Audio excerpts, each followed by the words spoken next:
18 months ago, Carl Miller visited Kosovo to research the fake news industry there.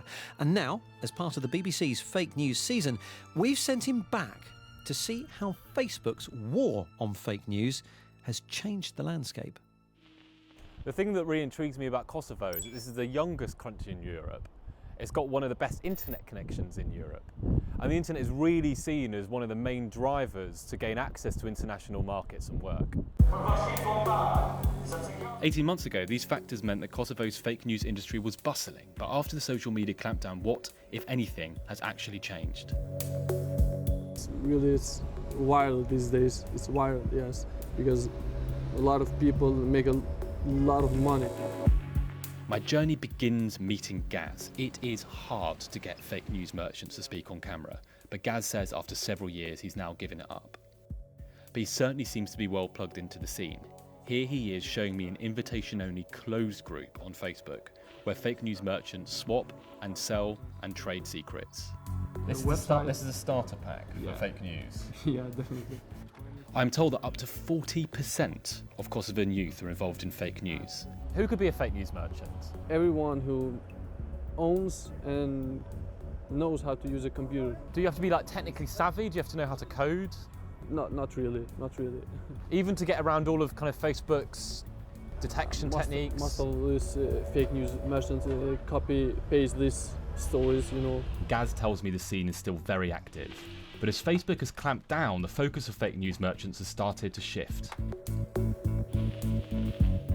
The way you make money like this online is to get as many people as possible clicking on your content. The more clicks, the more you can make from it. Platforms like Facebook can pay you for your clicks internally, but you can also get paid by taking people to external websites where, again, how much you get from ads is based on the size of your audience. Before the clampdown, the best way of getting the clicks was pushing out fake news, but since then, many people spreading fake news have started to weaponize other content. Fake news merchants have now morphed into clickbait merchants. This could still mean posting fake and misleading stories, but it increasingly means posting pictures of scantily clad women, flashy cars, or celebrity gossip, anything really which gets eyeballs, even when it's obviously untrue. I have heard there are thousands of people scattered around Kosovo making money like this. But it's all very secretive. Eventually, one such successful clickbait merchant agreed to talk to me. I had to travel out of Pristina in the dead of night to meet him. The easiest trick is to have a page that you know is going to sell more because you know it's going to be clicked on, but you don't actually know what's being shared. In this group, say I have a page with 300,000 likes, I put up a price of 1,300 to 1,400 euros. It all depends on what kind of audience I have. If my page fans are from the US, top USA, the price will be double because pay-per-click is better for that audience. As a first step to growing audiences, he opens multiple Facebook accounts with fake IP addresses.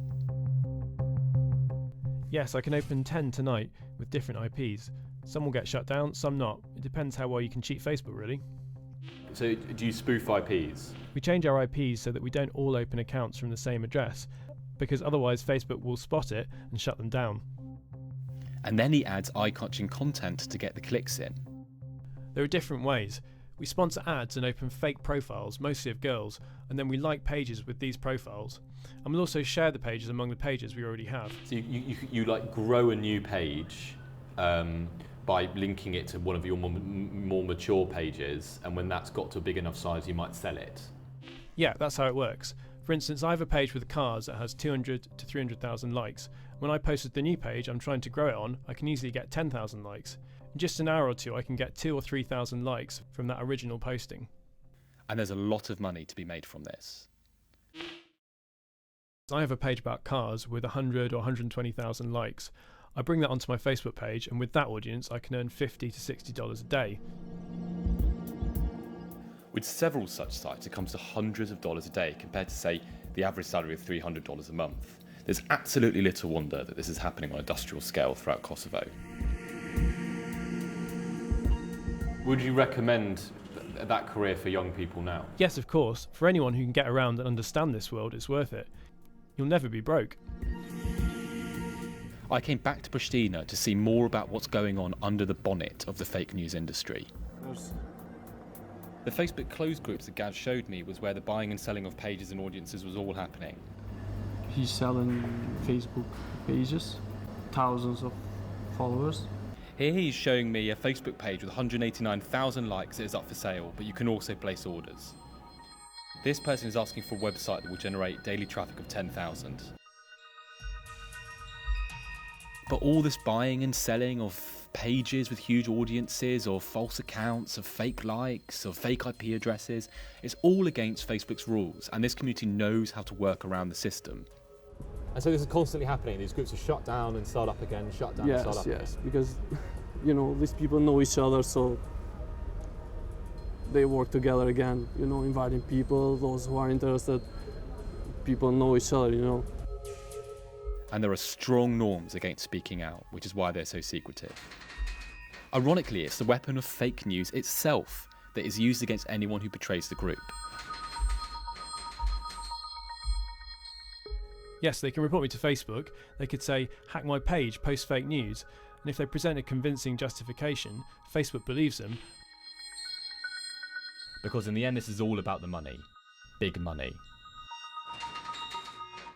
And while for now Facebook does seem to have slowed the tide of fake news from here, as long as our appetite for misinformation remains, there are plenty from around the world ready to feed it.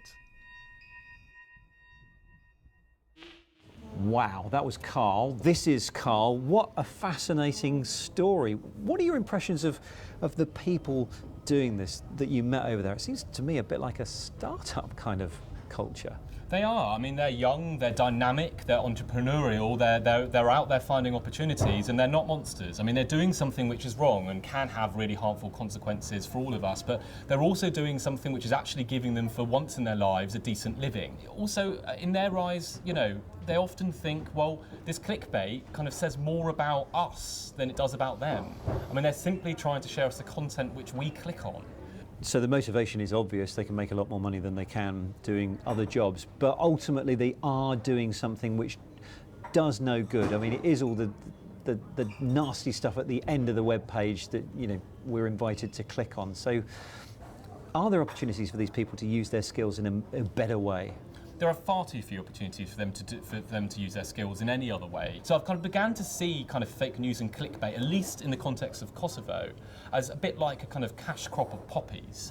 It's something that doesn't do any good to the people that grow it. It doesn't do any good to us, the consumers. But for them, it's just the easiest and most accessible way of actually making a living. And you don't get rid of that problem just by burning the fields. You also get rid of the problem by giving the farmers, in this case the clickbait merchants, you give them something else better to do. What do you make of the Facebook reforms themselves? The impact on those people and also how effective they've been. I mean, I think Facebook has been wielding a sledgehammer. I think just the worry is that it might not be hitting quite the right places. I mean, for sure, and time again I heard that group after group are being shut down. Facebook has been very active here. They're really trying to close the industry down. But often I don't think they've discriminated themselves between groups which are sharing fake news and other groups which are simply sharing perfectly legitimate forms of content which they want people to click on, which frankly is what lots of people do all over the place. Do you think this is just an ongoing battle and Facebook closes down one method and these people just move to another and it's this cat and mouse game that will go on and on and on? I mean, yes, I do. I mean, the most surprising thing to me was to find a kind of surface sector economy for fake news merchants. And as soon as you have that, as soon as you have specialists, you have programmers and coders, well, then you get innovation. And that means that the tools that are being sold in these groups are constantly changing. And as Facebook brings in one reform, well, they bring out new tools and techniques and tips to try and get around it. So it is an arms race, it really is. And one that I'm not sure that Facebook will ever really be able to prevail in. I simply think that it's one they're going to have to manage. Carl, fascinating job. Thank you. Thanks.